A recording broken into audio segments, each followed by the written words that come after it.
வெயிலின் தாக்கம் அதிகரித்துள்ளதால் திருச்சி ஸ்ரீரங்கம் ரங்கநாதர் கோயிலுக்கு வரும் பக்தர்களின் நலன் கருதி ஜூன் மாதம் வரை பானகம் மற்றும் மூலிகை நீர்மோர் வழங்க கோயில் நிர்வாகம் ஏற்பாடு செய்துள்ளது.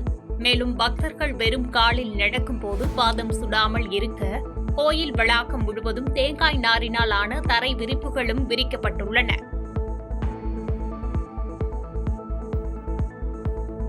கன்னியாகுமரி மாவட்ட எல்லையான களியக்காவிளையில் 20 ஆண்டுகளாக நிதி நிறுவனம் நடத்தி வந்த தம்பதி சுமார் 60க்கும் மேற்பட்டோரிடம் 10 கோடி ரூபாய் வரை மோசடி செய்துவிட்டு தலைமறைவாகியுள்ளனர். இதில் சமையல் வேலை பார்த்த மூதாட்டி முதல் தொழிலதிபர்கள் வரை பலரும் பணத்தை இழந்துள்ள நிலையில் போலீசார் உரிய நடவடிக்கை எடுக்க பாதிக்கப்பட்டவர்கள் கண்ணீர் மல்க கோரிக்கை விடுத்துள்ளனர். 1 லட்சம் ரூபாய் கையில் உண்டாயிருந்தோம். நான் ஈசாப்பிலேருந்து லோன் எடுத்த பைசாக்கு அவங்கக்கிட்ட வச்சுக்க கொடுத்துருந்து, ஏன்னா வீடு வைக்கும்போது தரணுங்களையும் கொடுத்துருந்து. ஆனால் 4 மாதம் வட்டி தந்துருந்து, பிறகு வட்டி ஒன்றும் தரல, பைசையும் தரல. வீடு வைக்கிறதுக்கு பஞ்சாயத்தில் 2 வீடு எனக்கு உண்டு, அது 2% கேட்டு எல்லாம் தரலான்னு சொல்லிட்டாங்க. சலமிட்டது ஆள் இது வரைக்கும் வரையில்லை. திண்டுக்கல் மாவட்டம் வத்தலகுண்டு அருகே தேர்தல் பறக்கும் படையினர் நடத்திய சோதனையில் தேனியிலிருந்து விழுப்புரம் சந்தைக்கு ஆடு வாங்க உரிய ஆவணமின்றி கொண்டு செல்லப்பட்ட ரூபாய் 1,81,100 ரொக்க பணம் பறிமுதல் செய்யப்பட்டது. ரம்ஜான் பண்டிகைக்காக ஆடு வாங்க சென்றதாக வியாபாரிகள் கூறிய போதிலும் ஆவணங்கள் இல்லாததால் அந்த பணம் அரசு கருவூலத்தில் ஒப்படைக்கப்பட்டது. மதுரையில் செய்தியாளர்களை சந்தித்த ரஜினி ரசிகர் மன்ற நிர்வாகிகள் நடிகர் ரஜினிகாந்த் பற்றி அவதூறாக பேசியதாக சென்னை அசோக் மற்றும் ஆதவ் அர்ஜுனா ஆகியோருக்கு கடும் கண்டனம் தெரிவித்துள்ளனர். நடிகர் விஜய் சரியான ஆட்களை அருகில் வைத்துக் கொள்ளவில்லை என்றும் ரஜினியை தொடர்ந்து சீண்டினால் தாவேக்காவுக்கு எதிராக வாக்களிப்போம் என்று ரஜினி ரசிகர்கள் எச்சரித்துள்ளனர். ஆதவ் அர்ஜுன் நம்ம மன்றத்தில் இருந்து சினோரா அசோக்னு ஒருத்தர் அங்கே போய் ஒரு ஸ்கிரிப்ட் மாதிரி ரெடி பண்ணி மிகப்பெரிய வருத்தத்துக்குரிய விஷயத்தை ரொம்ப தெளிவா பண்ணியிருக்காங்க. அதுதான் எங்களுக்கு பெரிய வருத்தம். ராமநாதபுரம் மாவட்டம் மண்டபம் வடக்கு பகுதி விசைப்படகு மீனவர்களுக்கு வழக்கமாக வழங்கப்படும் டீசல் பங்கில் டீசல் நிறுத்தப்பட்டதை கண்டித்து மீனவர்கள் மீன்வளத்துறை அலுவலகம் முன்பு தர்ணா போராட்டத்தில் ஈடுபட்டனர். பாம்பன் பகுதிக்கு சென்று டீசல் பிடிக்கும் உத்தரவை ரத்து செய்ய வேண்டும் என்றும் நீண்ட காலமாக ஒரே இடத்தில் பணியாற்றும் அதிகாரியை மாற்ற வேண்டும் என்றும் மீனவர்கள் கோரிக்கை விடுத்துள்ளனர். மயிலாடுதுறை மாவட்டம் நீடூரில் 7 தலைமுறைகளாக பாதுகாக்கப்படும் சிறிய அளவிலான குரான் வைக்கப்பட்டுள்ள உலோக பெட்டி 2600 டிகிரி செல்சியஸ் வெப்பத்தை தாங்கக்கூடிய 78 வகை உலோக கலவைகளால் ஆனது என பேராசிரியர்கள் ஆய்வில் தெரியவந்துள்ளது. இந்த தொழில்நுட்பத்தை பயன்படுத்தினால் குறைந்த எடையுள்ள மற்றும் அதிக வெப்பத்தை தாங்கும் விண்கலங்களை தயாரிக்க முடியும் என இயற்பியல் பேராசிரியர் ராமலிங்கம் தெரிவித்துள்ளார். இந்த திருக்குரானையும் அதனுடைய பெட்டியையும் பல ஆய்வகங்களுக்கு, இந்தியாவில் உள்ள பல ஆய்வகங்களுக்கு அனுப்பி வைத்தோம். அதில் CECRI Karaikudi, IASc Bangalore, IIT, NIT, PhD college of science and technology அனைத்து வகையான ஆய்வகங்களுக்கும் அனுப்பி வைத்தோம். அதில் என்னவென்று அந்த ஆய்வகங்களின் முடிவில் என்ன கண்டுபிடித்தோம் என்றால், இந்த திருக்குரானானது, எழுதப்பட்ட திருக்குரானானது மின் நுண் புனைவு எழுத்து அமைப்பில் எழுதப்பட்டிருக்கிறது.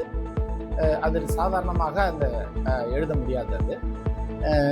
இந்த திருக்குரான் காகிதமானது கிட்டத்தட்ட 14ஆம் நூற்றாண்டை சேர்ந்ததாக நாங்கள் கண்டுபிடித்துள்ளோம். அது எப்படி கண்டுபிடித்தோம் என்றால், கார்பன் சுழற்சி முறை அப்படின்ற ஒரு அளவீடு இருக்கிறது. அந்த அளவீட்டு முறையின்படி அதிலிருந்து கிடைத்த முடிவு என்னவென்றால் 14ஆம் நூற்றாண்டை சேர்ந்ததாக எங்களுக்கு தெரிய வந்தது. நாமக்கல் மாவட்டம் திருச்செங்கோட்டில் ரூபாய் 23 கோடியில் புதிதாக திறக்கப்பட்ட அரசு மருத்துவமனைகள் சிகிச்சைக்கு வரும் நோயாளிகளை மருத்துவர்களும் செவிலியர்களும் அலட்சியப்படுத்துவதாக புகார் எழுந்துள்ளது. குறிப்பாக நாய் கடித்த காயத்துடன் வந்தவரை 1 மணி நேரம் காத்திருக்க சொன்ன சம்பவம் அப்பகுதியில் பெரும் பரபரப்பை ஏற்படுத்தியுள்ள நிலையில் மாவட்ட நிர்வாகம் இதில் தலையிட்டு உரிய நடவடிக்கை எடுக்க வேண்டும் என்று சமூக ஆர்வலர்கள் வலியுறுத்தி வருகின்றனர். அந்த அரசு மருத்துவமனையில நோயாளிகள் 5000க்கும் மேற்பட்ட நபர்கள் தினசரி சிகிச்சைக்காக வராங்க. அப்படி சிகிச்சைக்காக வரக்கூடிய நோயாளிகளை செவிலியர் மற்றும் அரசு மருத்துவர்கள் வந்து சிகிச்சை அளிக்கிறது இல்ல, ரொம்ப அலக்களிக்கிறாங்க. இது ஏன் என்னன்னு கேட்டா அப்படின்னா சிகிச்சை அளிக்கிறது இல்லைங்க. சரி வர சுமாரா பாத்தீங்கன்னா இந்த 2 நாளைக்கு முன்னாடிங்க ஒருத்தர் தெருநாய் கடிச்சதுன்னு சொல்லி ஒரு ட்ரீட்மெண்ட்காக ஒருத்தர் வந்தாருங்க. நோயாளி ஒருத்தர், அவருக்கு வந்து வெயிட் பண்ணுங்க கொஞ்சம் நேரம் ஆகட்டும் அப்படி சொல்லி உட்கார வச்சாங்க. அவருக்கு ரத்தம் ரொம்ப கீழே போனதுனால அன்கான்சியஸ் ஆயிட்டாங்க. ஒரு 2 மணி நேரம் வெயிட் பண்ண வச்சுட்டாங்க. அதுல வந்து ரொம்ப அன்கான்சியஸ் ஆயிட்டாரு. கூட இருந்த நோயாளிகள் வந்து மறுபடியும் கூப்பிட்டு ட்ரீட்மெண்ட் பாருங்க சொல்லி சத்தம் போட்டதுக்கு அப்புறம் அங்க உள்ள அரசு மருத்துவர் மற்றும் செவிலியர்கள் வந்து அதுக்கப்புறம் ட்ரீட்மெண்ட் பண்றாங்க. இது உயிரை காப்பாற்றக்கூடிய ஒரு சேவையா செய்யக்கூடிய வேலையை செய்யக்கூடிய மருத்துவர்கள் இவங்க வந்து இப்ப இவ்வளவு மாதிரி அலக்களிக்கிறது வந்து ரொம்ப கண்டிக்கத்தக்கது. இதை வந்து மாவட்ட நிர்வாகமும் சுகாதாரத்துறை அலுவலர்களும் தகுந்த நடவடிக்கை எடுக்க வேணும். செவிலியர் மற்றும் மருத்துவர் மீது துறை ரீதியான நடவடிக்கை எடுக்கணும். விருதுநகர் மாவட்டம் திருச்சுழி அருகே உரிய ஆவணங்களின்றி இருசக்கர வாகனத்தில் கொண்டு செல்லப்பட்ட ரூபாய் 1,65,640 பணத்தை தேர்தல் பறக்கும் படையினர் பறிமுதல் செய்தனர். தனியார் நிதி நிறுவன ஊழியரான வினோத்குமாரிடமிருந்து கைப்பற்றப்பட்ட இந்த பணம் அரசு கருவூலத்தில் ஒப்படைக்கப்பட்டது. தொடர் தாக்குதலுக்கு உள்ளாகி வருவதாக ஆதித்தமிழர் பேரவை ஈரோடு மாவட்ட செயலாளர் பொன்னுசாமிக்கு காவல் பாதுகாப்பு வழங்க கோரி ஆதித்தமிழர் பேரவை, தலித் விடுதலை இயக்கம், தமிழ் புலிகள் இயக்கம் மற்றும் மனிதம் சட்ட உதவி மையம் நிர்வாகிகள் மாவட்ட எஸ்பி அலுவலகத்தில் மனு அளித்தனர். சமூக விரோதிகளால் தாக்கப்பட்ட அவர் மருத்துவமனையில் அனுமதிக்கப்பட்டுள்ள நிலையில் குற்றவாளிகள் மீது கடும் நடவடிக்கை எடுக்கவும் வலியுறுத்தப்பட்டது.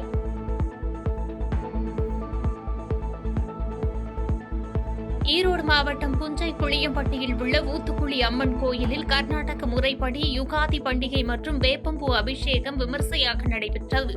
இதில் திரளான பக்தர்கள் கலந்து கொண்டு சுவாமி தரிசனம் செய்ததோடு நோய் நொடிகள் நீங்க வழங்கப்பட்ட வேப்பம்பூ பிரசாதத்தை பெற்றுக் கொண்டனர். தேனி மாவட்டம் போடிநாயக்கனூர் தொகுதிகள் அடிப்படை வசதிகள் கோரியும் வனத்துறை கட்டுப்பாடுகளை எதிர்த்தும் கரட்டுப்பட்டி உள்ளிட்ட பல கிராம மக்கள் தேர்தல் புறக்கணிப்பு பலகைகளை வைத்துள்ளனர். முன்னாள் முதலமைச்சர் ஓ பன்னீர்செல்வம் போட்டியிட வாய்ப்புள்ள நிலையில் இன்று தொடர் போராட்டங்கள் அரசியல் வட்டாரத்தில் பரபரப்பை ஏற்படுத்தியுள்ளன. கள்ளக்குறிச்சி மாவட்டம் திருக்கோவிலூரில் யுகாதி பண்டிகையை முன்னிட்டு வாசவி கிளப் மற்றும் யுகாதி குழு சார்பில் 500க்கும் மேற்பட்டோருக்கு அன்னதானம் வழங்கப்பட்டது. இந்த நிகழ்வில் ஆரிய வைசி சமூக நிர்வாகிகள் மற்றும் முக்கிய பிரமுகர்கள் பலர் கலந்து கொண்டனர்.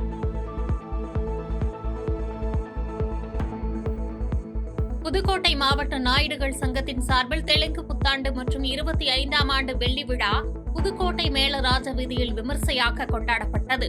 விழாவில் பொதுத் தேர்வில் அதிக மதிப்பெண் பெற்ற மாணவ மாணவிகளுக்கும் மூத்த உறுப்பினர்களுக்கும் நினைவு பரிசுகள் வழங்கி கௌரவிக்கப்பட்டது. அதிமுக கொள்கை பரப்பு துணை செயலாளராக நியமிக்கப்பட்டுள்ள தமிழரசு வரும் சட்டமன்ற தேர்தலில் அதிமுக 200க்கும் மேற்பட்ட இடங்களில் வென்று எடப்பாடி பழனிசாமி மீண்டும் முதலமைச்சர் ஆவார் என தெரிவித்தார். இதுகுறித்து செய்தியாளர்களை சந்தித்த அவர், சேலம் மாவட்டத்தின் 11 தொகுதிகளையும் அதிமுகவே கைப்பற்றும் என்றும் அவர் உறுதிபட கூறினார். கழகத்தினுடைய கொள்கை பரப்பு துணை செயலாளர் என்ற பொறுப்பினை வழங்கியிருக்கிறார்கள். அவர் நம்பிக்கைக்கேற்ப, பொறுப்புக்கேற்ப அல்லும் பகலும் அயராது கழக வெற்றிக்காக பாடுபடுவேன். இந்த ஓமலூர் தொகுதியினுடைய சட்டமன்றம் அண்ணா திராவிட முன்னேற்ற கழகத்தில் இருக்கிறது. மீண்டும் இது அண்ணா திராவிட முன்னேற்ற கழக சட்டமன்ற உறுப்பினராக வருவதற்கு அயராது பாடுபடுவேன். புதுச்சேரியில் பேருந்து நிற்கும் இடத்தை தாரக மந்திரமாக கொண்டு 20 ஆண்டுகளாக திருட்டில் ஈடுபட்டு வந்த கன்னியாகுமரியை சேர்ந்த விஜயகுமார் என்பவரை புதுச்சேரி போலீசார் கைது செய்தனர்.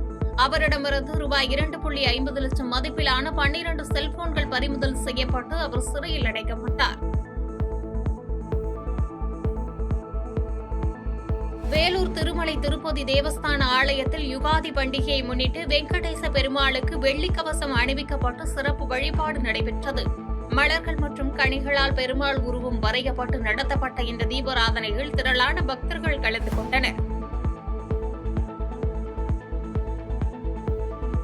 வேலூர் மாவட்ட ஆட்சித்தலைவர் சுப்புலட்சுமி தலைமையில் தேர்தல் நடத்தை விதிகள் குறித்த அனைத்துக் கட்சி கூட்டம் ஆட்சித்தலைவர் அலுவலகத்தில் நடைபெற்றது. இதில் சுவர் விளம்பரங்கள் தவிர்ப்பு, பொதுக்கூட்ட அனுமதி மற்றும் திருமண மண்டப கட்டுப்பாடுகள் குறித்து அரசியல் கட்சியினருக்கு அறிவுறுத்தப்பட்டது.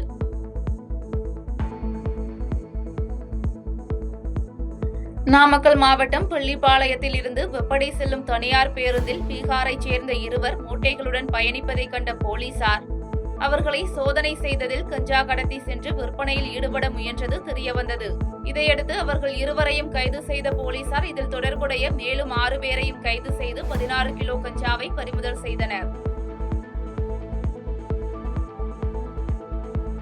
நாமக்கல் அடுத்த கீரம்பூர் அருகே உள்ள சுங்கச்சாவடி பகுதியில் தேர்தல் பறக்கும் படையினர் வாகன சோதனையில் ஈடுபட்டிருந்த போது அவ்வழியாக வந்த முட்டை வாகனம் மற்றும் வாகனத்தில் வந்தவர்களிடம் 2,50,150 ரூபாயை பறிமுதல் செய்து நாமக்கல் வருவாய் கோட்டாட்சியரிடம் ஒப்படைத்தனர்.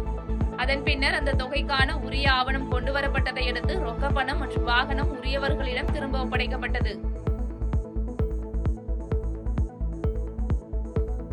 மயிலாடுதுறை மாவட்டம் தரங்கம்பாடி தாலுகா சங்கரன்பந்தல் கிராமத்தில் தேர்தல் பறக்கும் படையினர் வாகன சோதனையில் ஈடுபட்டிருந்த போது அவ்வழியாக வந்த கார் ஒன்றை நிறுத்தி சோதனை செய்ததில் 2 ஐம்பொன் சிலைகள் இருந்தது கண்டறியப்பட்டது. 1 அடி உயரத்தில் இருந்த நடராஜர், சிவகாம சுந்தரி சிலைகளை கைப்பற்றிய தேர்தல் பறக்கும் படையினர் தரங்கம்பாடி வட்டாட்சியர் அலுவலகத்தில் அதனை ஒப்படைத்தனர். திருப்பூர் மாவட்டம் பல்லடம் அருள்புரம் பகுதியில் செயல்பட்டு வரும் கந்தா கேஸ் ஏஜென்சி என்ற நிறுவனம் உரிய அனுமதியின்றி ஒரு இடத்தில் எரிவாயு சிலிண்டர் பதுக்கி வைத்து அதிக அளவில் இருப்பதாக அதிகாரிகளுக்கு ரகசிய தகவல் கிடைத்தது.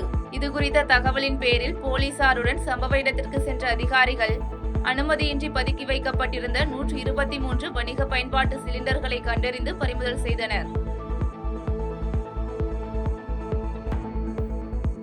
ஈரோடு மாவட்டத்தில் பிரச்சினைக்குரிய 73 வாக்குச்சாவடிகளில் தனி கவனம் செலுத்தி வாக்குப்பதிவு சுமூகமாக நடத்த அனைத்து ஏற்பாடுகளும் செய்யப்பட்டு வருவதாக மாவட்ட ஆட்சியரும் தேர்தல் அலுவலருமான கந்தசாமி தெரிவித்துள்ளார். மேலும் இதுவரை ஈரோடு மாவட்டத்தில் 56 லட்சம் ரூபாய் ரொக்கப்பணம் பறிமுதல் செய்யப்பட்டு ஆவணங்களின் அடிப்படையில் 20 லட்சம் ரூபாய் பணம் திரும்ப வழங்கப்பட்டுள்ளது என்றும் கூறினார். நம்முடைய மாவட்டத்திற்கு 5 தேர்தல் செலவின பார்வையாளர்கள் வந்திருக்காங்க. அவங்க மூலமாக அந்த வேட்பாளருடைய செலவு கணக்குகளை நாங்கள் முழுமையாக ஆய்வு செய்து அந்த குறிப்பிட்ட வரம்புக்குள்ள 40 லட்சம் ரூபாய்க்குள்ள அவங்க செலவு செய்கிறாங்களா அப்படிங்கிறதையும் ஆய்வு செய்வதற்கான ஏற்பாடுகளும் செஞ்சுருக்கிறோம். அதனால் பதட்டமான வாக்குச்சாவடிகள் இல்லை இது மட்டும் இப்போ நாங்கள் ப்ரிலிமினரியாக ஒரு அசஸ்மெண்ட் பண்ணியிருக்கிறோம். அதாவது டிஸ்ட்ரிக்ட் லெவலில் 55 வாக்குச்சாவடி நிலையங்கள்னு சொல்லுவோம் இல்லையா, போலிங் லொக்கேஷன், அதில் 73 வாக்குச்சாவடிகள். இது பதட்டமானன்னு சொல்லக்கூடாது. எப்படி இப்போ எடுத்துட்டோம்னா முதல் நிலையில் நாங்கள் கண்டறிஞ்சிருக்கிறது ஏதாவது பிரச்சனை வர்றதுக்கு வாய்ப்பு இருக்குது அப்படின்னு சொல்லிட்டு பேஸ்ட் ஆன் ப்ரீவியஸ். இதுக்கு அடுத்து இப்போ செக்டார் மேஜிஸ்ட்ரேட்னு சொல்லக்கூடிய ஜோனல் ஆஃபீஸர்ஸ் இப்போ ஃபீல்டில் போய் பார்ப்பாங்க. அதுக்கப்புறம் பொலிட்டிக்கல் பார்ட்டிலேருந்து வேட்பாளர்கள் நியமிக்கப்பட்டு எந்த கட்சி அங்கே போட்டியிடுங்கிறத பொறுத்து அதில் சில வேறுபாடு இருக்கும். அதையும் நாங்கள் ஆய்வு செய்து இறுதியாக ஒரு பட்டியல் தயாரிப்படும். அப்போ அந்த நம்பர் மாறும். இப்போதைக்கு நாங்கள் 55 லொக்கேஷன் 23 போலிங் ஸ்டேஷன் சொல்லிட்டு ப்ரிலிமினரி அசஸ்மெண்ட் பண்ணியிருக்கோம். சேலம் மாவட்டம் சங்ககிரி அருகே தேவண்ணா கவுண்டனூர் ஊராட்சி கிடையூர் பகுதியில் விவசாயிகள் பல ஏக்கர் பரப்பளவில் வாழை சாகுபடி செய்துள்ளனர். இந்நிலையில் நேற்று திடீரென சூறைக்காற்றுடன் கூடிய கனமழை பெய்ததன் காரணமாக அப்பகுதியில் பயிரிடப்பட்டிருந்த சுமார் 500க்கும் மேற்பட்ட வாழை மரங்கள் தாருடன் சாய்ந்து சேதமடைந்தன. எனவே சேதமடைந்த வாழை தோட்டத்தை நேரில் ஆய்வு செய்து உரிய இழப்பீடு வழங்க வேண்டும் என விவசாயிகள் கோரிக்கை வைத்துள்ளனர். தஞ்சாவூர் மாவட்டம் கும்பகோணத்தில் தென்னக அயோத்தி என போற்றப்படும் ராமசுவாமி கோயிலில் ராமநவமி பெருவிழா கொடியேற்றத்துடன் தொடங்கியது. இதில் ஏராளமான பக்தர்கள் கலந்து கொண்டு சுவாமி தரிசனம் செய்தனர். விழாவின் முக்கிய நிகழ்வாக வருகிற 22ஆம் தேதி தங்க கருட சேவையும் 27ஆம் தேதி தேரோட்டமும் நடைபெறும் என அறிவிக்கப்பட்டுள்ளது.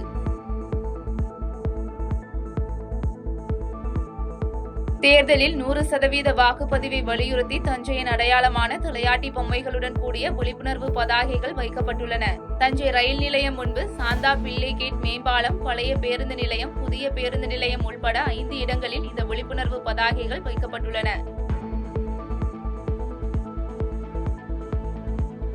செய்திகளை உடனுக்குடன் தெரிந்து கொள்ள கீழ்கண்ட கேபிள் மற்றும் DTH நெட்வொர்க்குகளில் எம்நாடு செய்தி தொலைக்காட்சியை காணுங்கள். பாதகம் செய்பவரை கண்டால் நாம் பயம் கொள்ளலாகாது பாப்பா. மோதி மிதித்து விடு பாப்பா, அவர் முகத்தில் உமிழ்ந்து விடு பாப்பா. அண்மை செய்திகளை உடனுக்குடன் தெரிந்து கொள்ள இணைந்திருங்கள் எம்நாடு தொலைக்காட்சியுடன்.